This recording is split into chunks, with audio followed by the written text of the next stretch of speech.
سکھا دیے.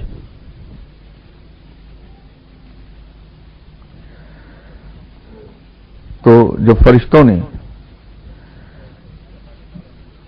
یہ عرض کی کہ یا باری تعالیٰ یہ تو فساد پھیلا دے گا، تو اس پر وہ تمام واقعہ سورہ بقرہ میں وہ موجود ہے.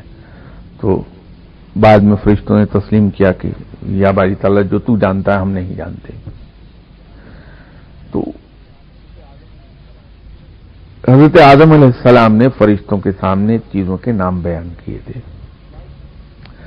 تو ان امپلائڈ سینس حضرت آدم نے وہ چیز فرشتوں کو بتائی جو وہ نہیں جانتے تھے، تو استاد ٹھہرے.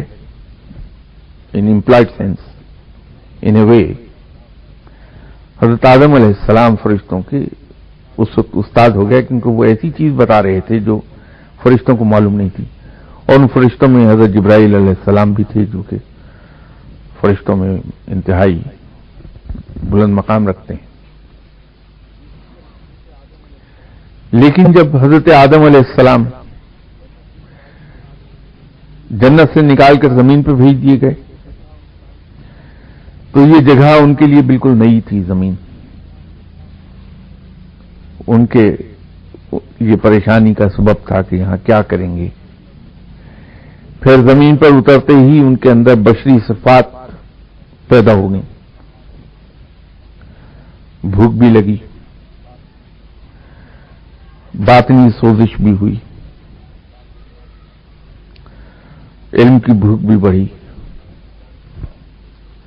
چیزوں کو جاننے کا تجسس بھی پیدا ہوا.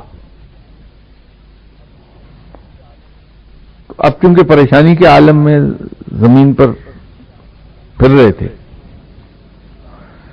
تو پھر رب تعالیٰ کی طرف سے حضرت جبرائیل علیہ السلام بھیجے گئے،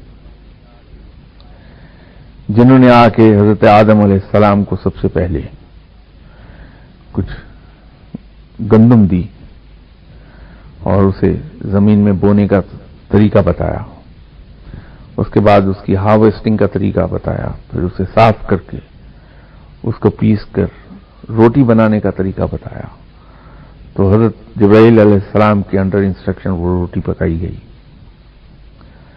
تو یوں اسی طرح پھر حضرت آدم علیہ السلام کو اور چیزوں کا علم دیا گیا. تو وہ جبرائیل علیہ السلام جو آسمان پر حضرت آدم علیہ السلام کے شاگرد تھے کہ انہوں نے چیزوں کے نام بتائے تھے، وہ زمین پر حضرت آدم علیہ السلام کے استاد ہو گئے کہ اللہ تعالیٰ نے ان کے ذریعے سے ان کو علم عطا کیا تھا. اب صرف مقام اور حالات بدل جانے سے شاگرد استاد میں تبدیل ہو گیا.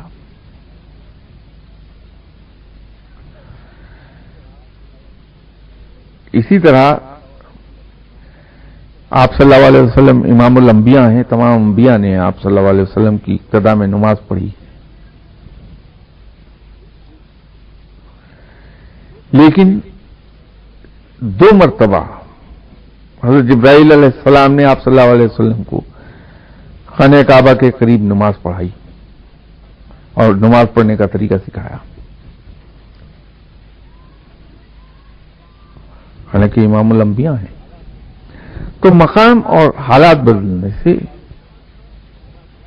استاد اور شاگرد کی پوزیشن میں تبدیلی آتی رہتی ہے. اسی طرح بسا اوقات ہوتا یہ ہے کہ مرید مرشد سے سبقت لے جاتا، تو مرید کو مرشد کے پاس اس وقت تک رہنا لازم ہے جب تک کہ رب تعالیٰ اسے اس مقام پر نہ لے جائے کہ وہ ولایت کی اس سٹیج پر ہو جہاں رب تعالیٰ پھر اس کی نگہداشت خود کرنا شروع کر دیتا.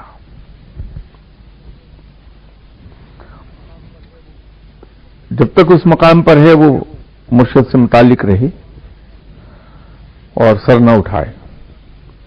جب وہ اس مقام پر آئے گا کہ جہاں علم مکمل ہو رہا ہے، یا یوں کہہ لیجئے کہ وہ اس مقام پر آ رہا ہے جہاں انڈیپینڈنٹ ہو جائے، تو مرشد از خود اسے اجازت دے دے گا جانے کی. تو یہ وہ مقام ہے جہاں پر رب تعالیٰ پھر ایسے شخص کو خود لک آفٹر کرتا ہے، تمام احوال اس پر ڈائریکٹلی آنے لگتے ہیں بجائے مرشد کے ذریعے آنے سے، اس کی حالت میں تغیر جو ہے وہ براہ راست آنے لگتا ہے بجائے مرشد کی توجہ کے. تو اس مقام پر آ کے تو مرشد سے ملنا جلنا کم ہو جاتا ہے، اور حتیٰ کہ وہ مقام بھی آتا ہے کہ اصطلاحاً محاورتاً مرشد سے اس کا ملنا حرام ہو جاتا ہے. میں محاورتاً کہہ رہا ہوں، ماسوائے اس کے کہ بلا ارادہ کہیں سر راہ ملاقات ہو جائے، کسی محفل میں ملاقات ہو جائے بلا ارادہ، تو وہاں بھی مرشد نہ نظر ڈالتا ہے اپنے شاگرد پر، نہ توجہ ڈالتا ہے، نہ ہی مرید توقع رکھتا ہے، تو پھر انڈیپینڈنٹ ہو جاتا ہے. لیکن جب تک انسان اس مقام پر نہ آئے اس وقت تک اسے انڈیپینڈنٹ ہونے کی کوشش نہیں کرنی چاہیے. اسی طرح وہ سلسلے جہاں سما اور قوالی یہ جائز ہے اسے یقیناً صحیح سمجھتے ہیں. خود سلسلہ چشتیہ میں قوالی ہے، وہاں مرشد تشریف رکھے ہوتے ہیں، شیخ مرید بھی ہوتے ہیں، قوالی ہوتی ہے، تو وہاں حال کھیلنا خلاف ادب ہے.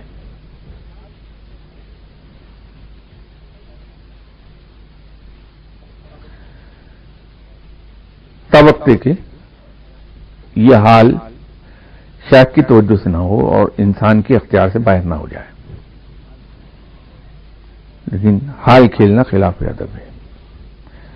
اسی طرح اس حال کے دوران اگر شیخ نے توجہ ڈالی اور آدمی حال کھیلنے لگا تو جو کچھ اس نے دیکھا ہے حال کے دوران اس کا بیان کرنا بھی خلاف ادب ہے، اس کو اپنی ذات تک رکھنا چاہیے. اس طرح اپنی کیفیات مرشد کی موجودگی میں بیان کرنا خلاف ادب ہے. اپنے احوال، اپنے مشاہدات، اپنے واردات، ان سب کا بیان مرشد کی موجودگی میں خلاف ادب ہے، اس کو نہیں کرنا چاہیے. مرید کو چاہیے کہ اپنی کوئی خوبی مرشد کے سامنے بیان نہ کرے، کوئی اچھائی بیان نہ کرے. تو یہ تمام چیزیں ہیں، اس سے شیخ کے مقام یا اس کی کسی درجے میں کوئی اضافہ نہیں ہوتا، اس کی عزت میں کوئی اضافہ نہیں ہوتا. یہ صرف اس لیے کیا گیا ہے کہ مرید اپنے آپ کو شیخ سے ہمیشہ کمتر جانے، دل سے، اپنی حرکتوں کے ذریعے سے.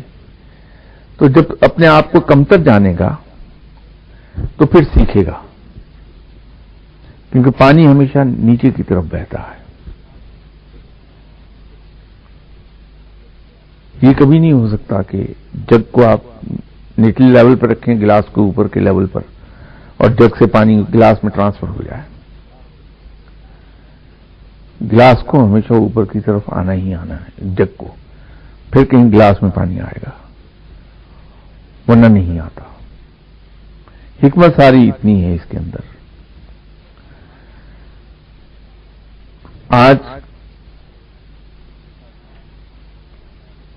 تو غالباً یہ جتنے بھی آداب مریدی تھے وہ مکمل ہو گئے. نیکسٹ اگلی نشست میں انشاءاللہ تعالی شیخ پر کیا فرائض ہیں اور مرید کے حقوق کیا ہیں شیخ پر. تو یہ وہ پہلو ہے جس کو کبھی کسی نے بیان نہیں کیا. لوگ صرف شیخ کے ہی حقوق بیان کرتے ہیں کیونکہ اس میں اپنا فائدہ ہے لوگوں کا. تو اگلی نشست میں انشاءاللہ مریدوں کے حقوق شیخ پر کیا ہیں اس کا ذکر کریں گے، یا ایٹ لیسٹ کوشش کریں گے.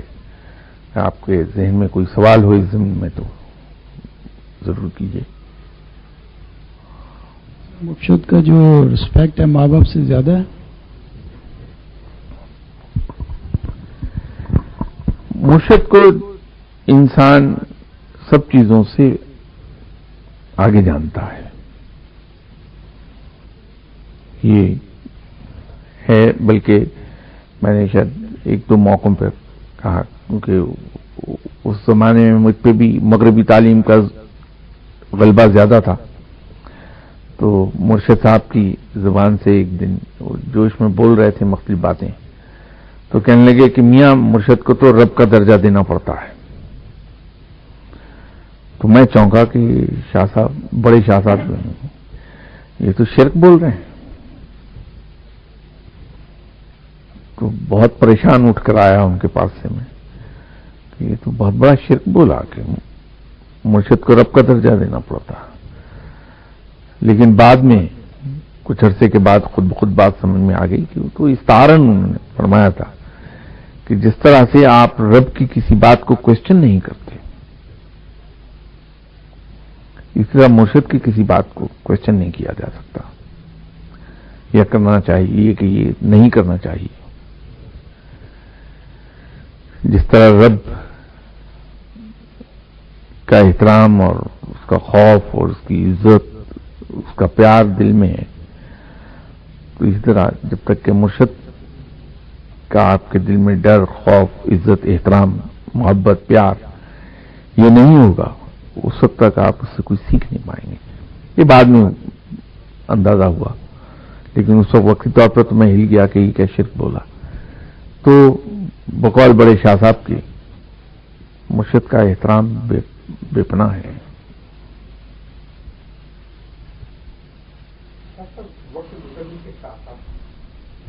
مرید اور مرشد کے درمیان فرق ہے، وہ بڑھتا چلا جاتا ہے، یعنی آج ایک اسٹیج پر مرید یہاں پر ہے، مرشد یہاں پر ہے، مرید جب وہاں تک پہنچے گا تو مرشد وہاں تک پہنچ جائے گا، تو ان کے مرشد کے خیالات میں بھی فرق آ جاتا ہے، جو کہ مرید کے اس قابل نہیں ہوتا کہ اس تک وہ پہنچ سکے۔ اس کے بارے میں آپ کا کیا خیال ہے؟ یہ ضروری نہیں ہے، بے تحاشا ایسی مثالیں موجود ہیں جہاں مرید اپنے شیخ سے آگے بڑھ گئے۔ شیخ اگر کتب کے اس کے ابدال کے درجے پر تھا تو مرید شیخ کی زندگی ہی میں کتب ہو گیا۔ بہت مثال ہیں۔ یہ فرق کا بڑھنا جو ہے یہ ضروری نہیں ہے،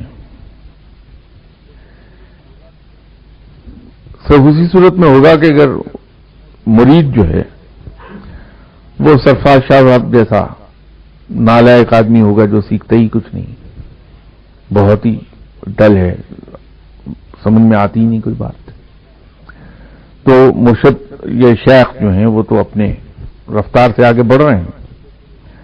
میں نہیں سیکھ رہا تو ہر گزرتے ہوئے دن کے ساتھ میں پیچھے رہنا شروع ہو جاؤں گا، فرق پڑے گا، لیکن اگر مرید سمجھدار ہے، لائق ہے، ہونہار ہے، تو پھر وہ اپنے شیخ سے بھی آگے نکل جائے گا، اور نکلے ہیں بے تحاشا ایسے لوگ ہیں جو نکل گئے شیخ سے آگے۔ رحمۃ اللہ علیہ فرماتے ہیں کہ میرے قلب پر علم لدنی کے 70 دروازے کھول دیے گئے جن کی وسعت آسمان اور زمین کے برابر ہے، پھر اس کا کیا مطلب؟ دیکھیے، چونکہ شیخ عبدالقادر جیلانی رحمۃ اللہ علیہ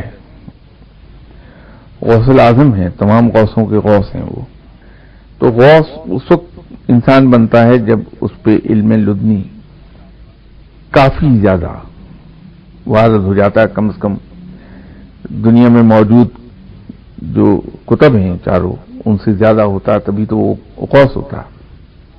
تو جو غوثوں کے غوث ہیں ان کے پاس علم کتنا ہوگا اس کو ایکسپلین کرنے کے لیے یا لوگوں کو بتانے کے لیے کہ میرے پاس علم کتنا ہے، اس کا آپ نے بیان فرمایا کہ میرے اوپر، میرے دل پر علم لدنی کے 70 دروازے کھول دیے گئے، اور جو علم مجھے عطا ہوا، میں نے شاید کسی نشست میں بیان کیا تھا کہ کشف جو ہے سب سے پہلے عام طور پر زمین